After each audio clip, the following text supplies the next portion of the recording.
Hello everybody, Kyle here, and welcome back to Metroid Prime Part 12, I think?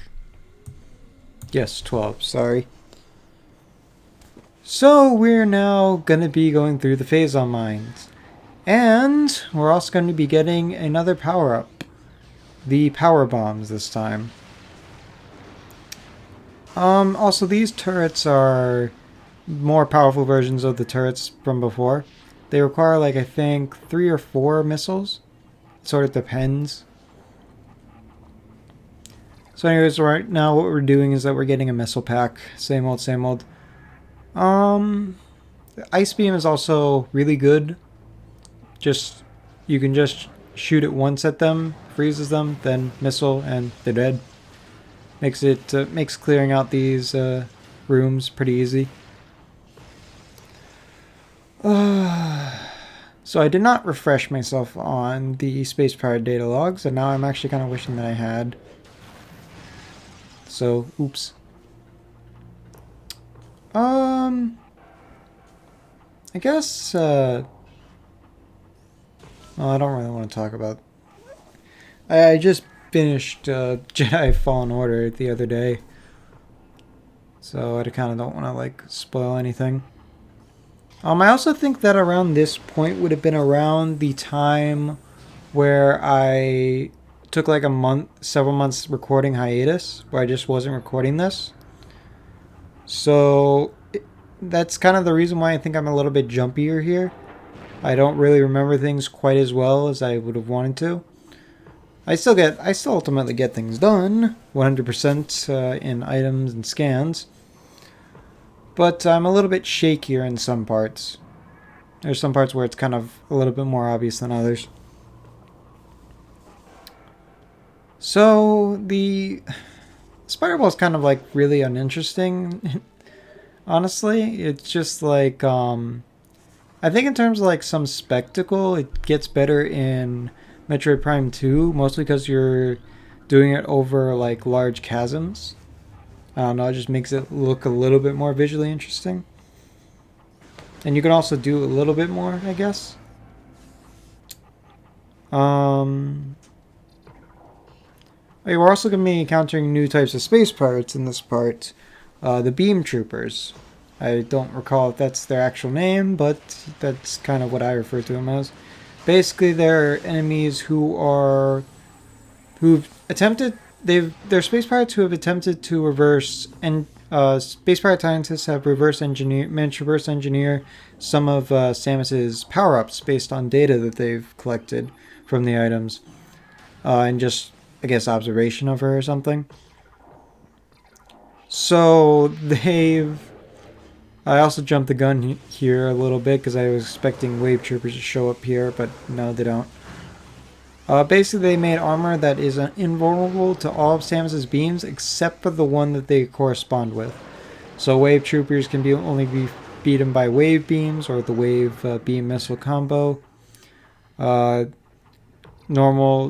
power beam, or I guess they're called power troopers, can only be beaten by using the power beam. Plasma troopers, when we get the plasma beam, can only be beaten by the plasma beam, and the ice troopers can only be beaten by the ice beam. However, in this version, well, I'll get to the specifics of ice troopers when they show up, just so I have something to talk about. If I had to say in this version of the game, which one, or I guess in the GameCube versions of the game in general, I'd say wave troopers are my least favorite.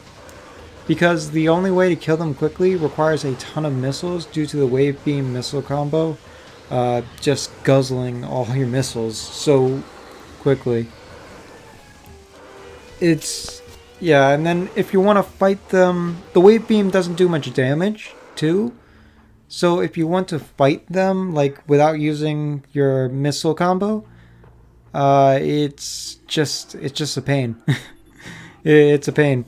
Also, you might be noticing we're scanning stuff with Endesium. We use power bombs for that.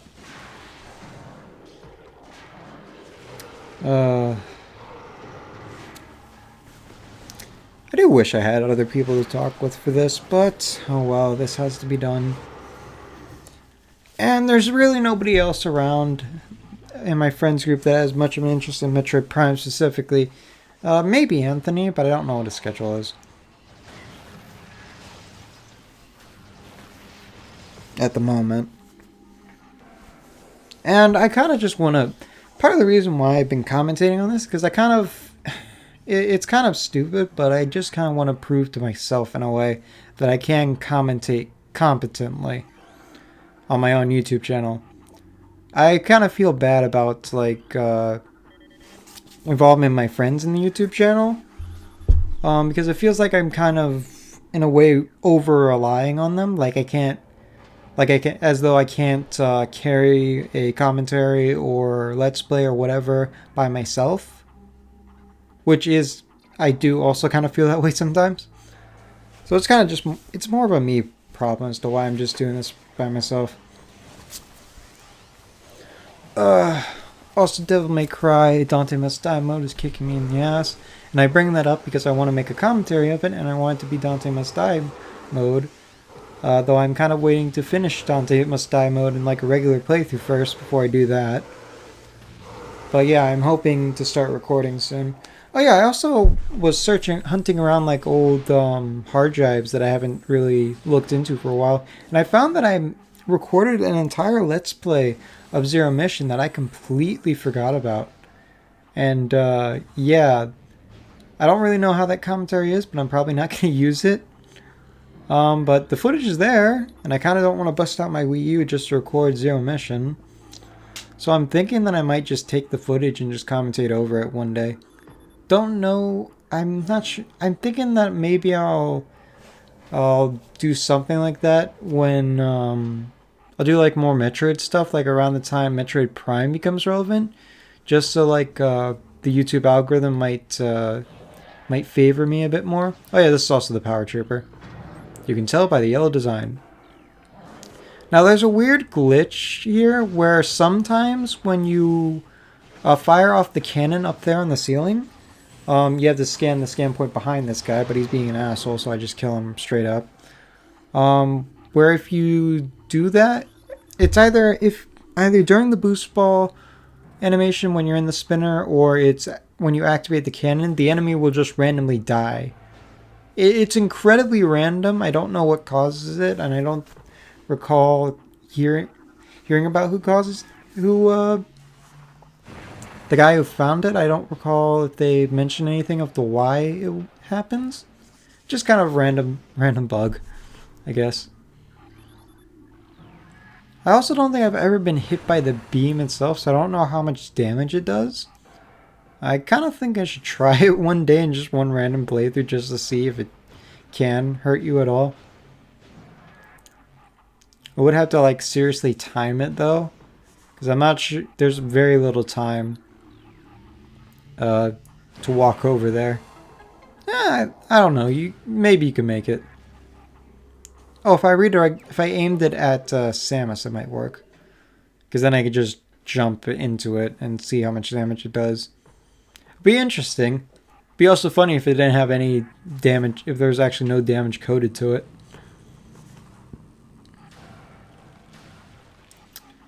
Let's see. More power troopers. So easy, just use a super missile on them.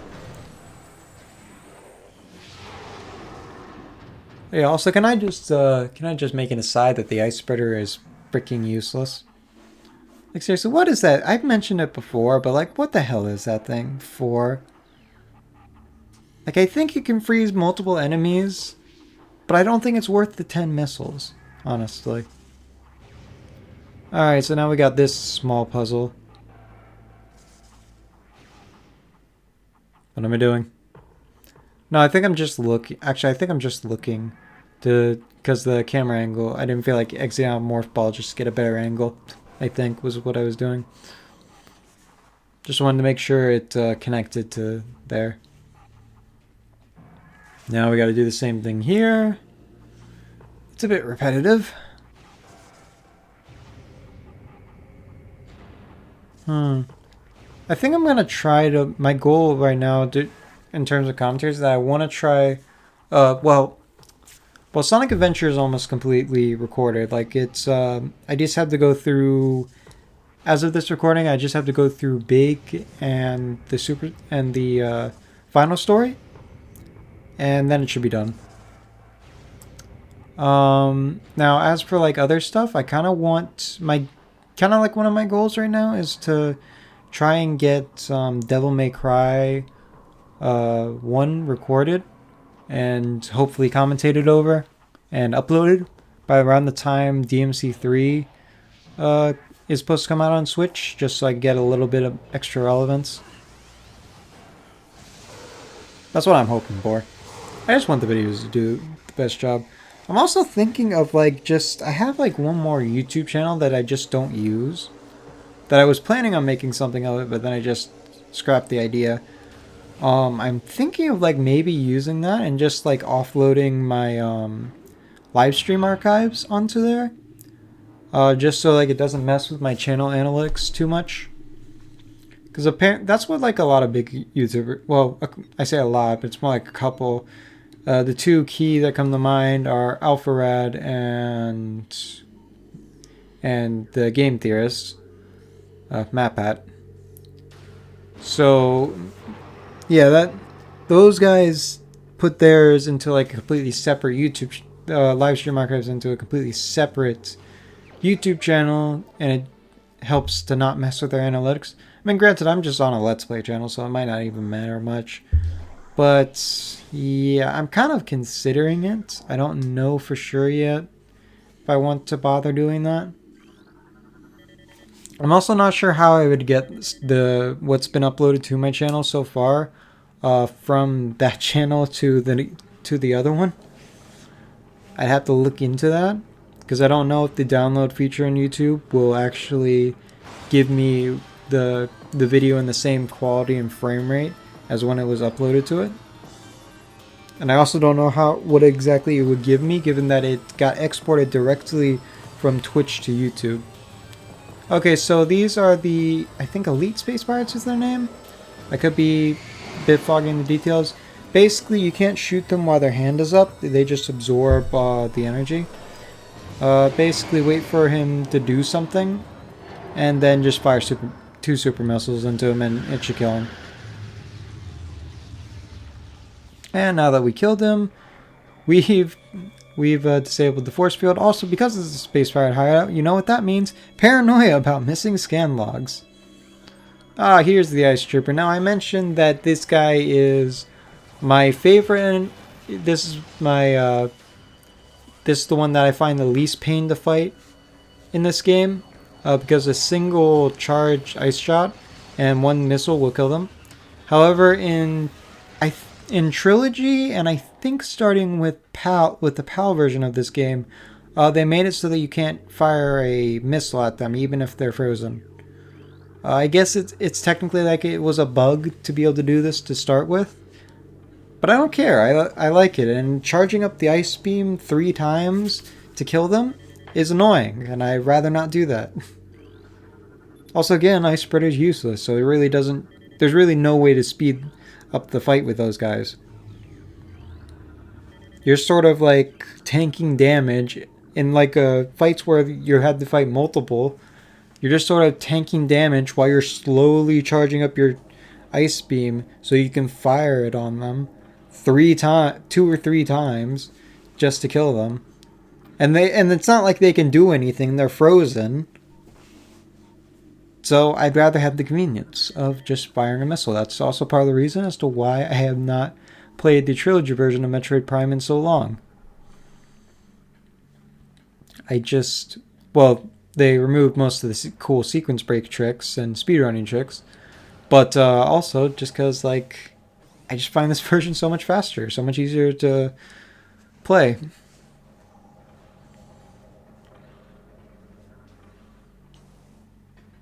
Also, I think the game is best suited for its control scheme. I do kind of feel like the pointer controls, while they're good, while they're nice to have, they're not really ultra necessary because there's very few instances where you need to use them. They're helpful, but they really don't make the game much easier or harder, honestly. Except for one trick. In the trilogy versions of Prime 1 and 2, or the new Play Control versions if you're in Japan for some reason and watching this, um, there's a strategy you can do where you can just peek around a corner, lock onto an enemy, go back around the corner, and adjust your gun so that the end of the barrel is towards the edge of the corner, and then you can fire a missile from complete safety around the corner, which is pretty cool. But yeah, that's about pretty much the only advantage you really need. Though I guess no, I guess in Prime 2, I guess Prime 2 gets the most out of the the Wii remote controls compared to Prime 1. Because Prime 2 has a lot of more instances where you have to carefully aim the gun. Though I guess I should probably save this for a Metroid Prime 2 commentary. So I'll table it for that.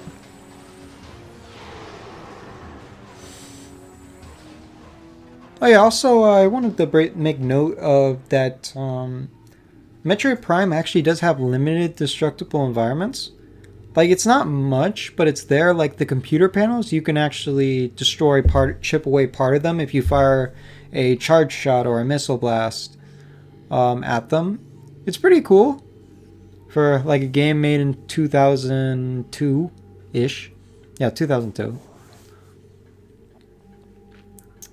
So, yeah, that's pretty cool. Also, I can't tell if, like, okay, I think my capture card might have been having more hiccups. It's kind of the reason why I haven't really recorded all that much. My capture card just is very glitchy. Oh yeah, also this is a one-off enemy, and this is where the Wave Buster actually becomes really useful. This thing is a space pirate drone, but it's completely invisible. There's no way to see it, and you have no way of getting the X-ray visor unless you have the power bombs. Though, to be honest, I don't think I've actually... I've had runs where I've decided to get the X-ray visor and power bombs early, but I don't know if I've actually used the X-ray visor on the drone to see if it, like, pops up. That would be really cool if it did. There's, like, a bunch of stupid little attentions to detail that that Retro Studios threw into the Prime games that really don't matter. Like, Thardus, for instance, is weak to the plasma beam. You have no way of getting the plasma beam normally. You have to use sequence break tricks in order to get it. But yeah, there's that. That's the key one that comes to mind, really. There's probably a few others, but they're just not coming to mind at the moment. You know, for a second I thought my mic was muted. Would have went an entire part. Would have wasted like almost 20 minutes of my time on this shit. But in any case, the part's almost coming to an end. Go to where I'm going. Hold on, not yet. There we go. Okay, the containers to the side, these will always have power bomb ammo. Use this. Now that you know this, you can easily get the scan.